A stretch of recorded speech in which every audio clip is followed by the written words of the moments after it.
Tapi kali ini kita mau belajar tentang konseling pranikah. Konseling pranikah itu penting. Kali ini kita akan belajar arti pernikahan. Topiknya adalah tidak ada keluarga yang sempurna. Parenting ini perlu diketahui oleh semua orang, bukan hanya orang tua. Belajarlah menjadi teman yang asik, yang ngobrol, yang menghargai. Family unboxing, membongkar keluarga.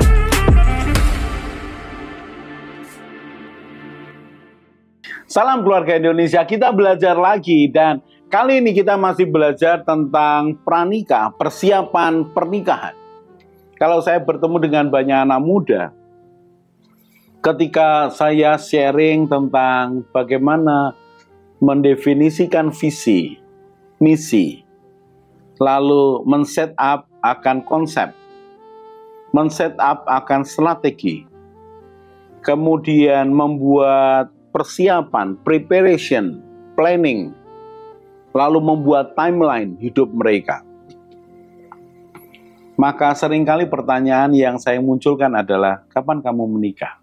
Suatu kali ketika saya mendengar salah satu anak muda ini menyatakan, Pak, saya ingin menjadi pengusaha mebel yang sukses dan membantu masyarakat. Oke, baik. Saya sarankan sama kamu ya, kalau kamu bicara visi, visi adalah gambaran akhir yang utuh di masa depanmu. Itu visi. Itu gambaran yang utuh, bukan sesuatu yang proses. Jadi kalau kamu pakai istilah menjadi, artinya kamu masih proses. Jadikan visi itu satu bentuk yang sudah jadi. Gambaran akhir yang kau inginkan di masa depanmu. Jadi jangan, saya ingin menjadi pengusaha mebel yang membantu masyarakat. Tidak. Kamu katakan, saya adalah pengusaha mebel yang berhasil dan membantu masyarakat sekitar saya. Itu visimu. Lalu saya akan tanya, kamu umur berapa? Oh, saya umur sekian, Pak. Oke. Kamu ingin capai, visimu itu kapan? Contoh ya, dia saat itu berumur 23 tahun. Lalu saya tanya, karena saya sudah bicara soal visi, konsep, misi, kemudian bicara soal strategi, soal preparation, planning, saya sampai pada timeline. Apa itu? Timeline, garis waktu. Saya buat garis, saya berikan umurnya saat ini, lalu saya tanya kepadanya, kapan visimu itu kamu akan capai? Dia biasanya berpikir, umur 40 Pak. Oke, umur 40, saya ambil satu jeda dan ini umur 40. Sekarang umurmu berapa? 23, kamu umur 40 capai visimu. Berarti kamu butuh waktu berapa tahun? 17 tahun Pak. Baik. Oke ya, 17 tahun. Lalu saya bisa bicara soal strategi, lalu planning, persiapan dan segala macamnya. Tapi satu pertanyaan yang tidak saya lupakan. Apa itu? Kamu menikah kapan? Mengapa? Karena pernikahan bisa menjadi batu lompatan yang begitu cepat untuk mencapai visimu. Ketika kamu mendapatkan jodoh, pasangan yang seimbang, yang cocok, yang pas, yang berani, yang dewasa. Kalau pas. Tapi kalau kamu tidak mendapatkan jodoh yang pas, maka kamu akan mendapatkan batu hambatan. Tiba-tiba seperti batu besar hambatan. Aduh Pak, jangan begitu dong. Bapak kok pesimis begitu? Enggak, saya hanya menyadarkan. Kamu punya impian dan kamu ingin capai di masa tertentu. Kapan kamu nikah? Contoh anak muda ini. Anak muda ini umur 23 tahun. Saya tanya, kapan kamu menikah? Saya akan menikah di usia 28. Berarti kurang berapa tahun? Kurang 5 tahun.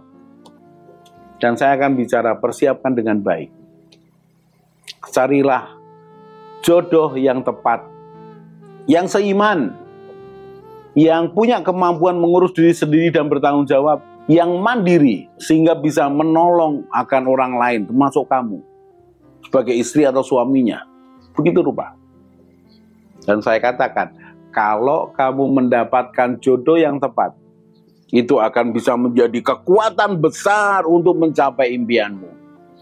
Tapi kalau kamu tidak mendapatkan jodoh yang tepat, maka engkau harus mengubah impianmu. Mengapa? Tarik mundur mungkin baru di umur 50. Kenapa? Karena kamu butuh waktu ekstra untuk apa? Menyesuaikan dengan pasanganmu. Waduh, kok begitu ya Pak? Coba renungkan saja. Dan saya kalau mengatakan bahwa pranikah ini penting, sedini mungkin, memang itu penting, sedini mungkin. Nah, sekarang kita akan belajar persamaan pria dan wanita. Ternyata pria dan wanita memiliki keinginan yang kuat. Sama pria atau wanita. Keinginan ini kemudian bisa diwujudkan dalam niat dan tekad. Tapi mereka punya keinginan yang sama, kekuatan yang sama. Karena kalau kita menganggap ya, seorang suami yang berkali-kali melakukan sesuatu dan gagal, dia sendiri bingung dengan dirinya. Kemudian banyak orang merendahkannya termasuk istrinya atau keluarganya. Sudahlah, memang kamu tidak bisa, jangan mencoba lagi. Maka saya tanyakan, apakah sang suami, sang pria ini kemudian tidak punya keinginan apa-apa? Tetap punya impian, tetap punya harapan. Mengapa saya garis bawahi bahwa pria dan wanita memiliki kesamaan, memiliki keinginan yang kuat? Karena itulah sumber kekuatan kehidupan. Asal tepat. Karena keinginan itu kalau tepat, itu akan menjadi pendorong yang bagus untuk jalani kehidupan. Tetapi kalau keinginan itu salah, maka itu akan menjadi penjerumus kehidupan yang menyesatkan dan membinasakan. Tapi perhatikan, garis bawahi. Pria dan wanita tetap punya keinginan yang kuat. Jadi jangan anggap pria yang lemah dan tidak bisa apa-apa, maka dia tidak punya keinginan apa-apa.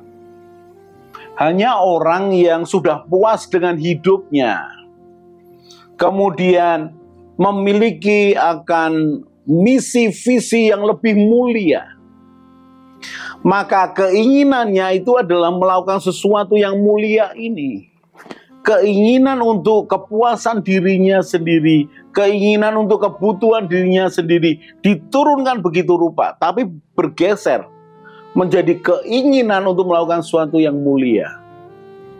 Kenapa? Ya karena memang dia terpanggil seperti itu. Perhatikan orang-orang yang bekerja keras dalam bidang kemanusiaan. Seorang dokter yang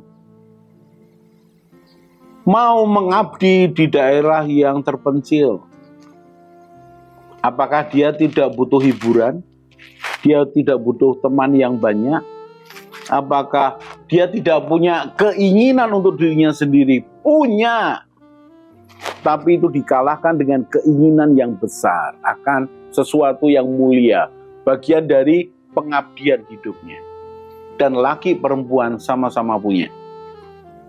Saya percaya itu. Saya percaya pria dan wanita memiliki keinginan yang kuat. Dan kita sudah membahasnya. Kalau keinginan itu baik, maka itu memberikan kehidupan, semangat, kekuatan. Tapi kalau itu keinginan yang salah, maka itu merusak, menyusahkan. Bahkan kemudian membuat penderitaan begitu panjang. Tapi saya tetap garis bawahi. Pria dan wanita punya keinginan yang kuat.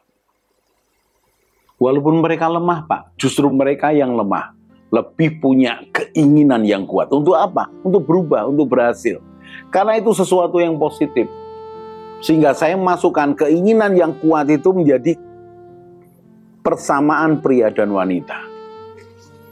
Jangan anggap ketika wanita itu dianggap lemah, tidak banyak melakukan sesuatu yang merupakan karya karena dia melakukan rutinitas tugas, pekerjaannya, tanggung jawabnya, kemudian dia tidak punya keinginan. Tanyakan, ibu dengan kesibukanmu sebagai ibu rumah tangga, apakah tidak punya keinginan yang lain? Oh mas, oh pak, saya punya keinginan apa? Anakku berhasil, jauh lebih berhasil dari papa mamanya. Itu keinginan yang kuat.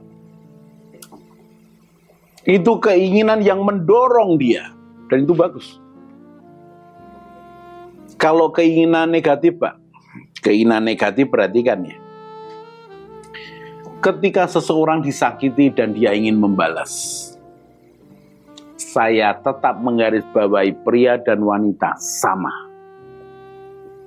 Punya keinginan membalas untuk menunjukkan bahwa dia ada, dia lebih berharga, dia lebih kuat, dia lebih berhasil. Pria dan wanita sama. Bahkan dalam hal negatif sama. Mengapa hal ini saya munculkan sebagai persamaan pria dan wanita? Supaya mari kita ini waspada, menghargai, mengerti bahwa keinginan adalah kekuatan yang begitu besar. Perhatikan, seorang bapak yang dihina karena pekerjaannya dianggap rendah dan sepele. Seorang bapak yang terhina, dianggap tidak bisa membesarkan anaknya, kemudian menguliahkan anaknya. Dia tadinya mau berpikir bahwa udahlah biasa sajalah. Kalau bisa tercapai mengkuliahkan anakku ya sudahlah. Tetapi kemudian dia dihina, direndahkan, diejek begitu rupa. Maka muncul dari dalam jiwanya keinginan. Oke, aku akan tunjukkan. Aku mampu menguliahkan anakku. Bukan cuma S1, bukan cuma S2, S3 bahkan. Maka anakku akan menjadi anak yang berhasil secara akademis. Wow, keinginan yang besar tidak hanya dimiliki pria, tapi juga dimiliki wanita. Garis bawah itu. Supaya apa? Kita ini menghargai anak perempuan kita dan anak laki kita bisa punya keinginan yang kuat. Jangan dimatikan, jangan dianggap remeh.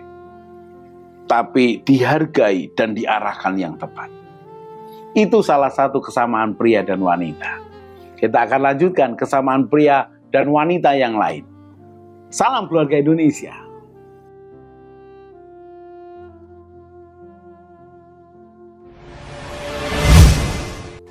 Mari bergabung dalam Keluarga Indonesia dengan cara subscribe channel ini.